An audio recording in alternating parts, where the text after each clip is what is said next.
What's up, y'all? Welcome back to the Blueprints Brocast. My name is Jay Cruz. I'm Austyn Tokar. Man, I'll tell you what, Austin has been training me to do bodybuilding. If you haven't watched the channel and watched a couple of the other videos that I've done, not the episodes, but the videos, he's been training me to do bodybuilding, which I've never done in my life, ever. So I've worked out for athleticism. I've worked out just to gain weight, but never to like get specific aesthetics. So that's the new thing that's going on with me. How do you feel it's going so far? I'll say, man, like, okay, I've had beginner's gains. That's a long time ago. Yeah. You know, and you get bigger really quick. You get stronger really quick.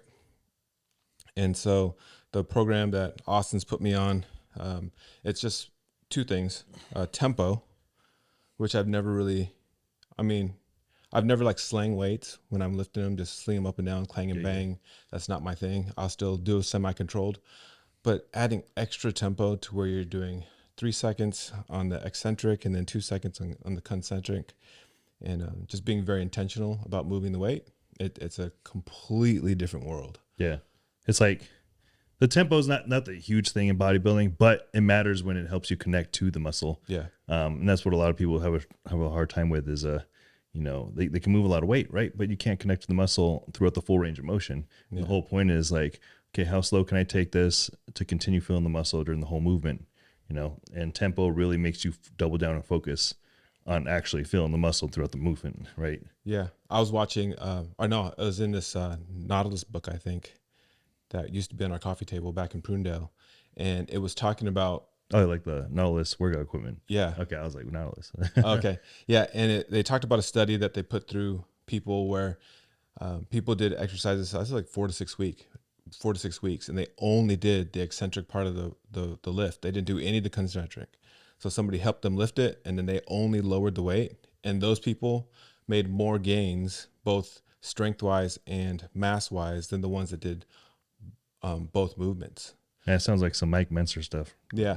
See, I don't know how long that would last, because eventually your body would adapt to it and it would need to do the concentric portion. Yeah. But I think the reason why it was effective is because they were used to doing only the concentric portion. You're working both halves instead of just one. And we know the eccentric portion is going to be where you build the most muscle, but you still need both halves of it to get the most out of it. Yeah. So that's how the workout side of things have been going. Yeah. It's been a lot better because I've seen myself get stronger really quick. So the first week when controlling it, it was like, what the heck is going on? Yeah, you hitting some newbie gains right now. Yeah. And then the second week, man, I went, at least 10 pounds in every single lift, doing the same controlled stuff. But the other part that's super key that I had just kind of like left off and dropped off was diet and making sure you eat well. So there's two ways that you can gain weight. You can gain weight eating whatever you want and just hitting your calorie mark and not even paying attention to what it is. So you'll gain weight. But if you want to put on quality muscle as well as have the right type of energy when you're working out, you got to eat cleaner. So I've been eating clean the past 2-3 weeks, mostly chicken and rice, and it sucks. You add veggies in each meal, different, veggie mix or whatever it is. But we went out with some friends a couple nights ago and they wanted to eat In-N-Out. And so I put that in the very first thing when I woke up in the morning. I put what I was going to eat into my macros. Yeah. So I already accounted for it. But even after I ate it, dude, my workout the next day was trash. It wasn't good. Really? So I noticed if I eat bad food, I have bad workout. Yeah. That's just how it works for me. I know some people, they're like, I just need the calories and have a good workout. For me, since I've been eating super clean, it doesn't translate like that for me. This is the first time I've actually felt like, okay, good food equals good workout. Do you feel like it's a mental cognition thing? Like you can eat the food and then correlate that to being healthy? I think it just makes me in the mindset of like, oh, I'm strong. Like when I go to lift, I don't feel like I have crap in my system. And I'm just like, I'm going to use all of the intentionality I've used throughout the week. I'm going to apply it to the next thing. Yeah. And it's like life, if you do really well in some things, like say you're doing really well in school, mm-hmm. and then all of a sudden you get one bad grade, one class, like you feel like all of your classes are trash, even though you're doing well. So like it's a multiplicative thing. So the more things you do right, the better the whole process gets. I bet you if you treat it more like instead of I'm going to fit this in my macros type of deal, if you treat it like, okay, I get a free meal this week, I'm going to have this, and I know I'm going to have a great workout the day after. Instead, it's, if you put it that way, you might have had a better workout later on, you know? Yeah. See, so I've been eating, like I said, just mostly chicken and rice. But if I like, ooh, I'm going to treat myself to a steak, Yeah. then I would have felt that way. Yeah. But just eating out, I correlate eating out, period. Even if it's in and out, it's not too bad. Yeah. I still correlate it to like not good. Yeah, you probably associate it with like I used to, it could be specifically for you. Like when I ate this way, I just remember I felt like this, and then it just brought back that whole slew of like emotions and just like sluggishness over your body. So wait, I'm the only one that thinks that way, and only one of your clients that ever felt like. Yeah, pretty much. Yeah, everyone's different, right? Okay. Like I have a few clients, and we've gone over different eating practices. You know, they're going through some things. Won't delve into that, but you start associating foods with different phases of your life. So it could be very well be a correlation, not causation, but correlation to what it is. Like we just talked about. Like for me, if I eat out, I'm totally fine with it. But when I know when I'm starting to overeat, that's when I'm just like, shoot, I feel like crap, about myself because. You know, when I was younger and I used to overeat, it would be because of some sort of emotional issue, right? So it kind of brings in a slew of those.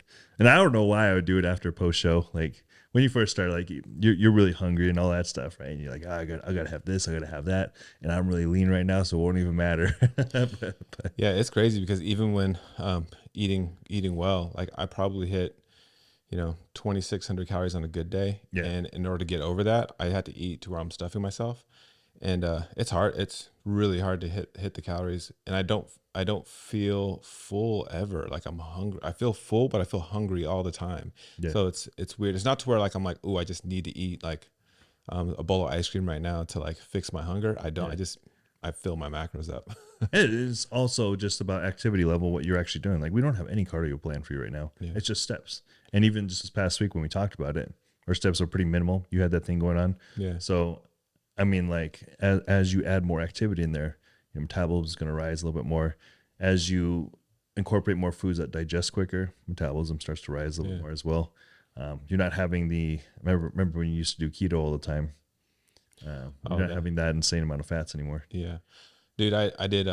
So because one of the things that on our last checkup, what I messed up on was steps. And so like, I'm like, oh, I can't come this week and be like, oh yeah, I'm still working on my steps. So yesterday, like I was like, oh, I got to catch up. So I did 12,000 steps yesterday to catch up because I had a couple like 7,000 days. So I was like, okay, I got to fix those days. But I would say like a lot of people, this is the time of year, like forget whether they're doing bodybuilding or not, forget any of that stuff. They could be like, for the most part, clean throughout the year, not eating too much out, but like this is the studies show that between November and like January 1st is the time where people put on actually probably October 31st to January 1st is the time that most people put on like their 10 pounds a year. Like throughout the year, like January through October, you don't really gain that much weight. You're kind of like, normal. And then you put on 10 pounds over these 2 months and then you keep those 10 pounds. Yeah. And you're at that level again, and you put in another 10 pounds and then like it goes on year after year. What have you used, like encouraged your clients with, or even for yourself? Like, what do you do with your diet during the holidays, and what is your focus? Like, how do you approach it? Yeah, I think it's important to know, like what you just brought up, this is the time of year people tend to go off the deep end, right? I mean, that could be whether through evolutionary aspect, like, that hybridation factor of like you're trying to eat so much food in this time because like you're not going to have that available to you during the season where it's like lots of snow, whatever.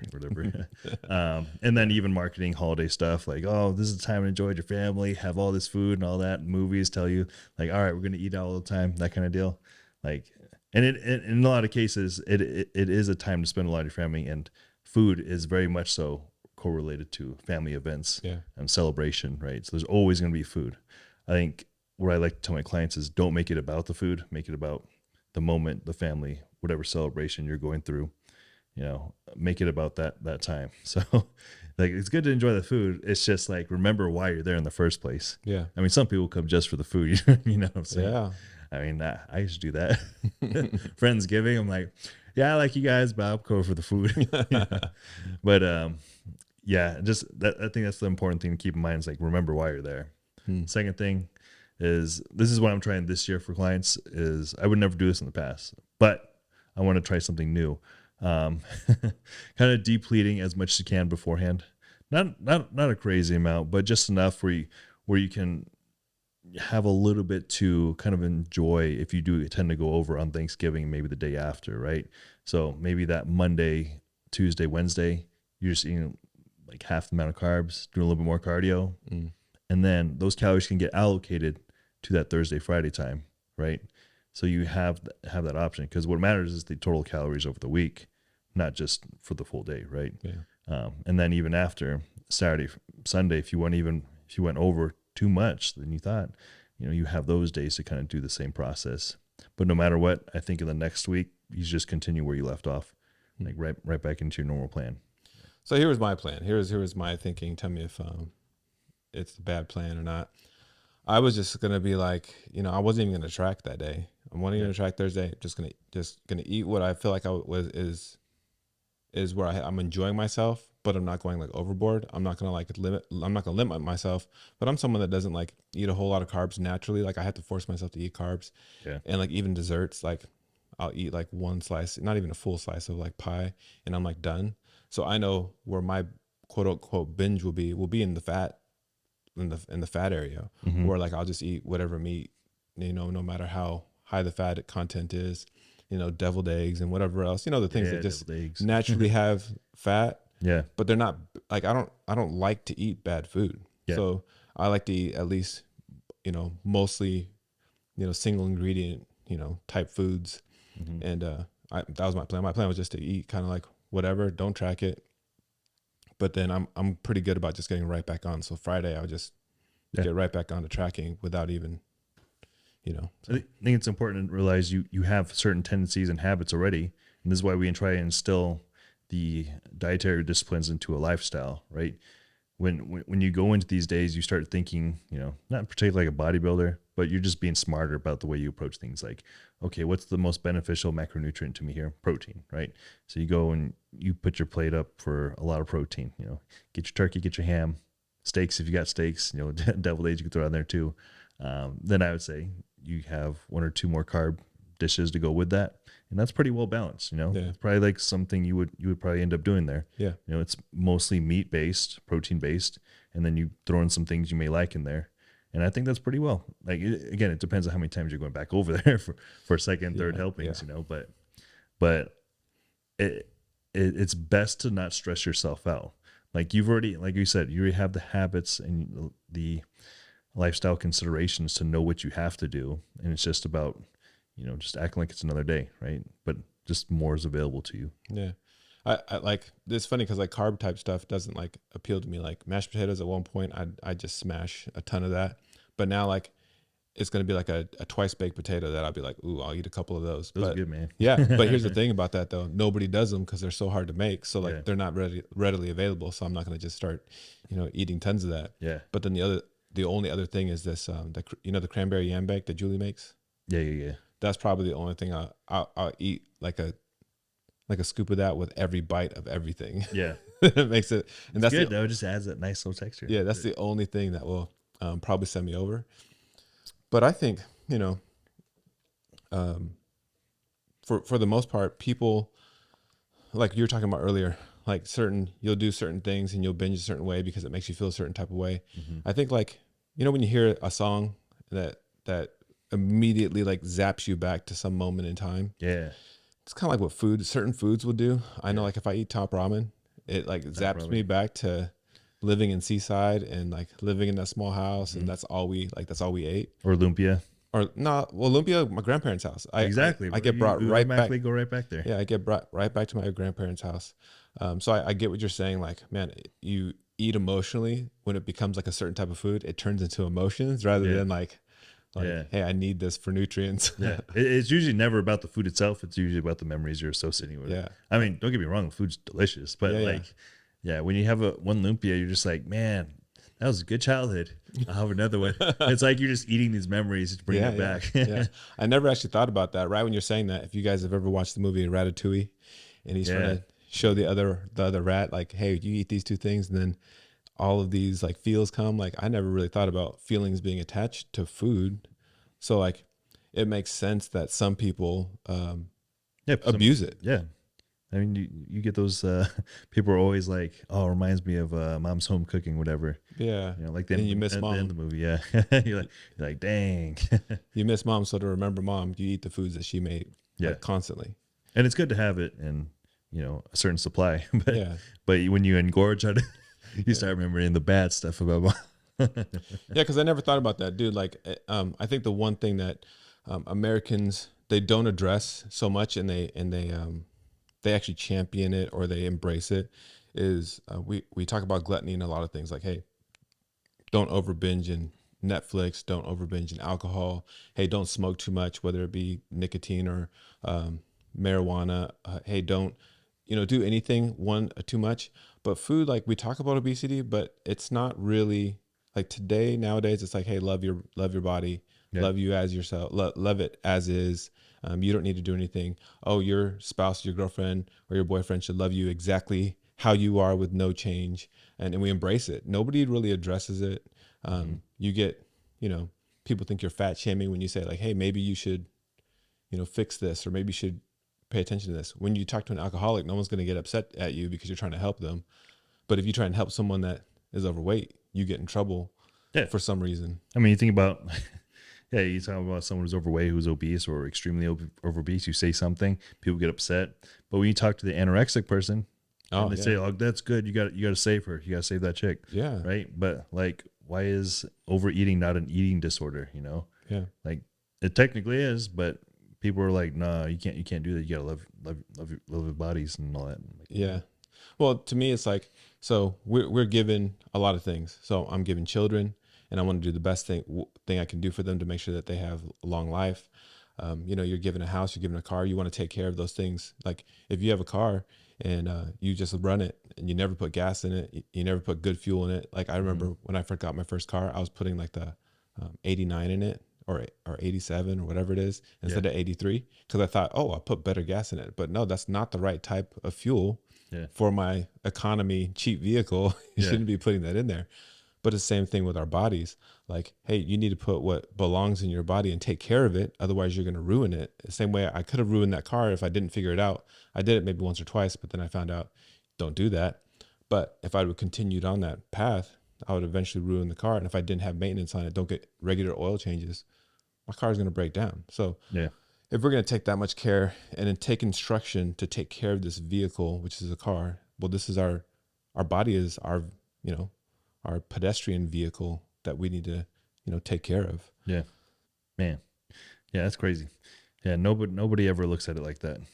But I mean, and this is not just Thanksgiving. This goes for all holidays. Like you really have to, go into it with, whatever's going to work for you. And I know they get said a lot, but really everyone's different how they handle different things, right?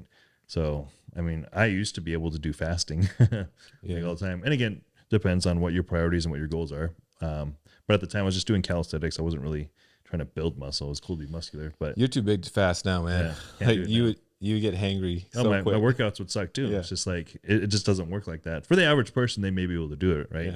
Yeah. That's not building muscles in their priority. It's just like keeping that limb sleek physique and having some muscle on top of it. But yeah, I used to be able to do a 3-4 day fast and I'd be like, all right, pretty easy. Workouts would kind of suck, but not too bad. But then you would go into like Thanksgiving, whatever, and you'd be able to throw down, right? Yeah. But again, it's dependent on the person what would really work with them, because like we talked about, people associate food with different things throughout their life. Everyone has a different, I guess you could say, trigger point for whatever that is. Some people can do the fasting. Some people can just like deplete really hard before they go in to eat, and some people just need to keep it neutral. Have a free day and then go about their business the next day. Just be like very stoic about it. Yeah. I'll say this much. Austin and I are absolutely not saying that everybody should be a bodybuilder or everybody should be lifting weights 4 to 5 times a week. And you should absolutely watch every last thing you put in your mouth. That is not what we're saying. What we're saying is, man, you should take care of yourself. You can still enjoy food and still enjoy, not working out, but you should also take care of yourself up to a point where no one else has to take care of you because gotten to a point of not being able to take care of yourself. Um, just your mental health from eating, your self-confidence from being whatever size or in shape. Like I don't know anybody that would tell you. I mean, I'm sure there's always somebody, but I don't know very many people that are gonna be like, oh, these jeans fit me really good, these shirts are starting to fit real good, I don't like it. Like very few people are gonna say that. Very few people are gonna say, oh man, I can walk 2 miles and there's no issue, I feel really good and it's really easy. No one's gonna have an issue with that. Or even just, dude, getting out of your bed, dude, tying your shoe. There's people that have a really hard time tying their shoe. Why are you laughing? Bro, Faith helps me put on my shoes sometimes. See, but you're just too big though, man. No, it's too big as in too muscular. But yeah. Like when I was 255, I was like, hey Faith, come here real quick. See, but even that, like Austin knows this, even bodybuilding, both extremes, getting really lean and really big, there's a good healthy middle point, and he knows that he's past that, and he's not trying to be in the healthy range. He's trying to be a big monster at that point, So. But you have to understand when you're bodybuilding, and I'm not talking about just like bodybuilding for recreational bodybuilding, like bodybuilding as in a competition, going and competing. You're gonna get uncomfortably big. It's not, I wouldn't say, is the healthiest sport possible, but there's more drawbacks than there are good, I would say, when you're doing specifically bodybuilding. Yeah. I'm trying to stay within the range is still like healthy. Like, so that I'm going to get bigger, but you look like a bodybuilder without doing the bodybuilding. Yeah. I'm not trying to get 230 plus. Like most in my life I would ever want to hit is 220. And that's not cut. 220 cut is, you have to get really big to be that, even 220. Yeah. You got to get unnaturally big. Yeah, you do. It's literally unnaturally big to be there. Yeah. So that's like that's just like one of the very small struggles of the holidays. I think the other struggle is so why some people probably eat is just like it's difficult to be around family sometimes, and so they're just like, oh, here's how I'm going to survive. I'm just going to drown my sorrows in some food. You know what? Now that we're thinking about it, I mean, our family doesn't technically drink a lot. I mean, more now that we're all adults. My mom and dad would never drink when we were kids. Yeah, right. But no. Dad had those O'Douls. Those that doesn't count. Non-alcoholic. I think the percentage was 0.001 or something like that. That doesn't count, bro. That's non-alcoholic beer, bro. I mean, sure, we'll say, but I mean now, like you'll see mom and dad have a drink every now and then. Like when we go out to eat or something, mom will get like a margarita or something like that. But that's also another thing that people tend to go overboard with around the holidays. Like you're just saying, like you don't like family. Well, you might drink, you might overeat, something like that. I just think that's a real poison when you utilize something like that for, healing. Yeah. Quote unquote. So I have an idea of what I would say to people, like in this situation.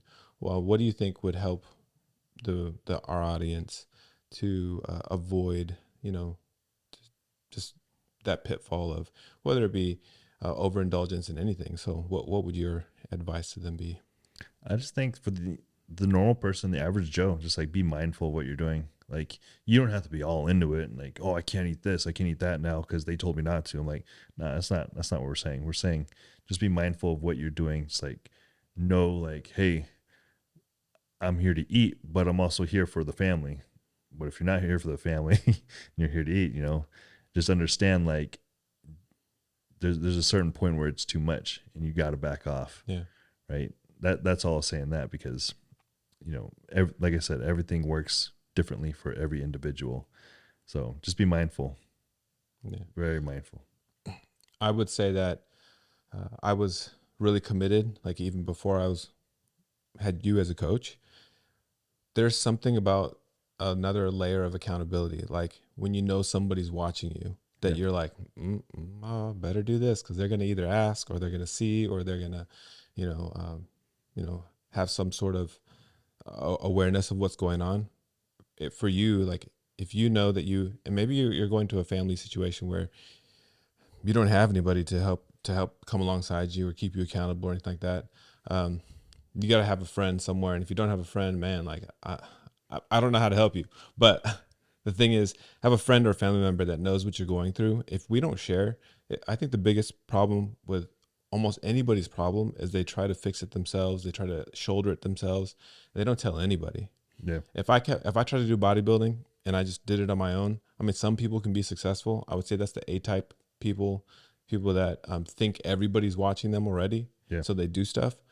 But having somebody actually check in on you, having somebody actually like be interested in what's going on with you, like that changes everything. And now you have accountability to somebody like, oh, they're going to ask me, or they're watching me, or I think not only that, you need someone who's going to be abrupt and just tell you how it is. Yeah. Because someone might tell you, but they're not really feeding into that, at some level, that ego, trying to strike your ego down a little bit. Like, hey, you said you're going to do this. Now you either do this or, I'm going to think a little bit differently of you because you asked me to keep you accountable and you're not on it. There's some people just like, hey, remember what you said?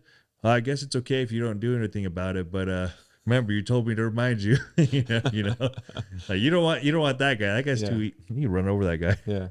Well, there's a combination because you can say the truth, but if you don't say the truth lovingly and even with there could be sternness, but love in there.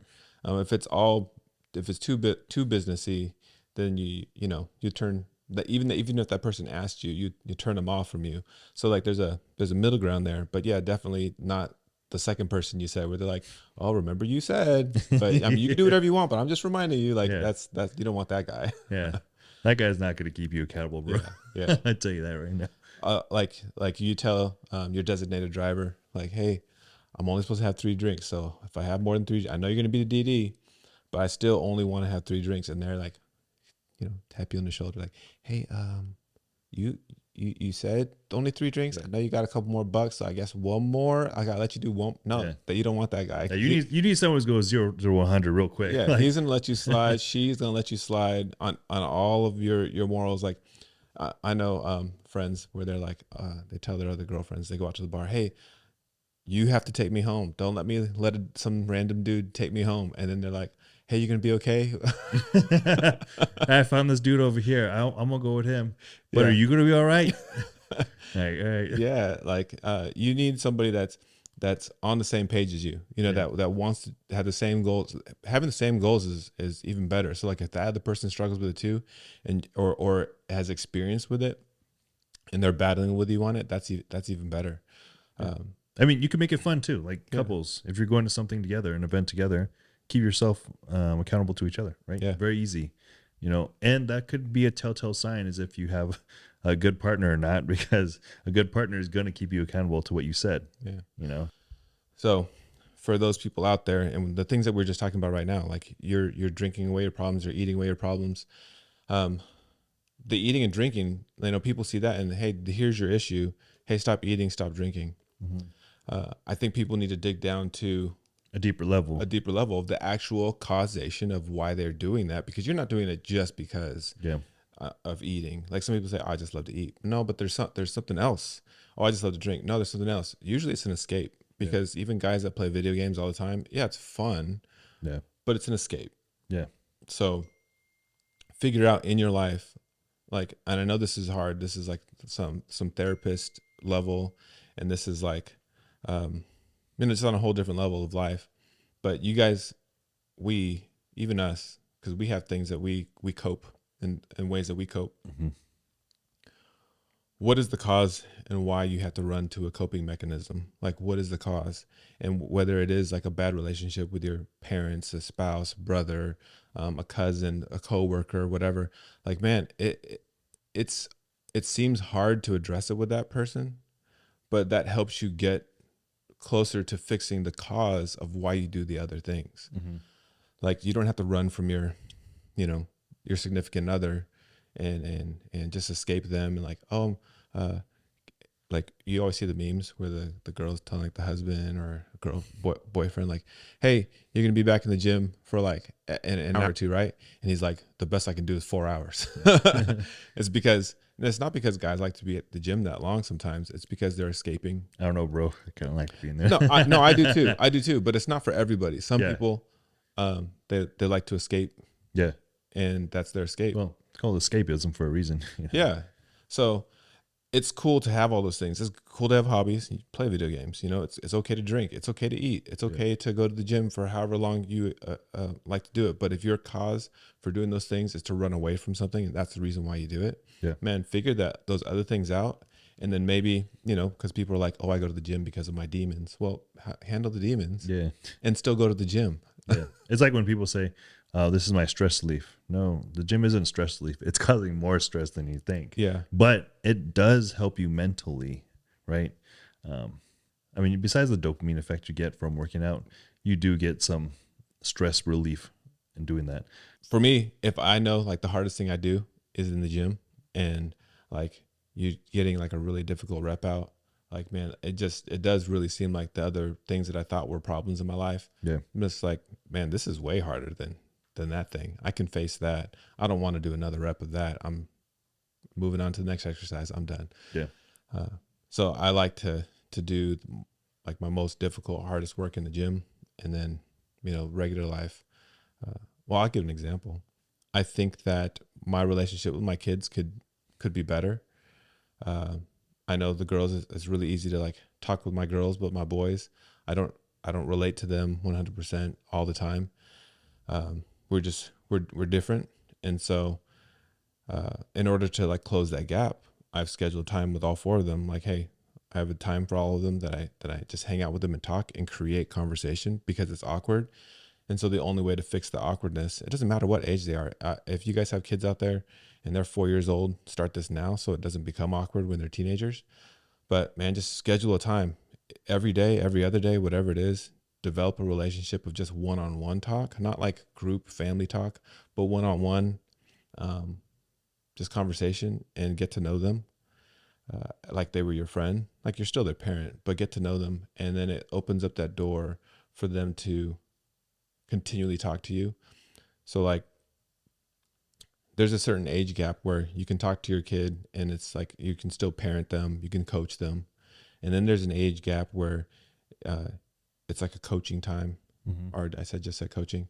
It's a coaching time. Then there's a second age grouping and phase where you can just cheerlead for them and you cheer them on. And then if you do those two, you earn the right to be their consulting. You can consult with them, but consulting is you don't offer a service to somebody, they ask for your service. Yeah.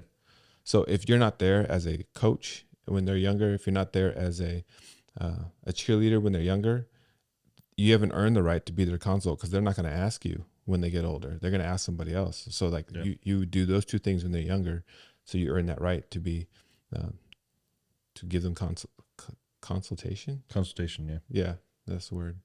I mean, a lot of people don't get that opportunity either, because, you know, a lot of kids, they end up growing up without father or mother, whatever it is. And later on down the line, they come into their life or something, right? But they went elsewhere to figure out their life already. I don't want to say much, because I was never in that position. You guys were much in that position than I was. But I would say from people I've known, friends, you know, they just expected to come back in their life and be able to give them certain advice on things. Yeah. And the kid was like, well, no, I'm not going to take that very seriously, you know? What are some like just some closing thoughts on? So first one is, how do you keep to the things that you've promised yourself in terms of whether it be through the holidays specifically? And then what do you do to rise above? Like, what would you be your 2 points for those two things? I think what you brought up is have someone that's going to keep you accountable, and someone who really is going to keep you accountable. Not someone who's going to bring up what you said, but someone's going to make you like reinforce what you said, right? Yeah. So that would be one. It's like, just to keep your word, you need someone like that in your life. 2, rise above. You know, why don't you go ahead and start that one? Well, I think something that I mentioned earlier is people are not vulnerable. Yeah. I think people are scared to show people that they have mistakes, because people get canceled these days. People get, burned at the stake, and like you disown people because, oh, they made a mistake. Yeah. Or like, oh, I'm confessing like a weakness to you. Man, like everybody has that, and everybody deals with something. But when someone else has it, you're like, oh, I can't believe I can't. Oh, whoa, that's crazy. Yeah. but then you want people to accept yours though, but you're not willing to accept theirs. So I think vulnerability, you have to find the right person, because some people will judge you, but you have to find someone that actually loves and cares about you, and like and tell them like, hey, like I have to tell you something that I'm struggling with, and I need help in this, and whether it be even like mediation, and they need to come alongside you and talk with whoever it is that you're struggling with. That can be the thing, because there's always that, the meme that goes around all the time for Thanksgiving and Christmas is that awkward conversation around the dinner table. And sometimes, it's talking to a parent, sometimes it's talking to a sibling, just whatever it is. Because I have a friend that he's starting this sermon series, and the sermon series is called Surviving the Holidays. And it's like, man, it sucks that you have to go and hang out with your family and think, man, I just need to survive this. But if you go into it thinking, man, how do I thrive in this situation? Like, how do I rise above the situation? And it's a lot of times it comes down to just not being prideful, like yourself, and having humility. Because the question is like, hey, so what do you, like, aunt comes around and she's like, hey, so what are you doing? Where are you working at? And, who cares if whatever job you have, that's the job you have, be proud that you have that job, and don't have so much pride that you change your job title to something that's what it isn't, just so it sounds like creative to them. Yeah. Or like, no, I'm still working in the same place. And who cares if you love that job? Like, be transparent. Like, your aunt's asking you that, here's the job that I have. I love it. And I honestly don't want to look for another job because that's scary, and I don't want to do that.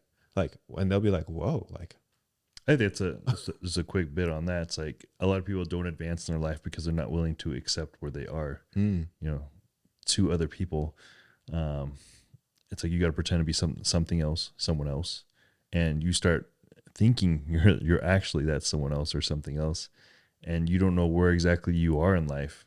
You get lost in that, and you don't try to progress any further because you said, I'm already up here, so I don't need to work on myself down here to get up there because I'm already here. At a certain point, that's where you get stuck because there's no progressive line to get there anymore.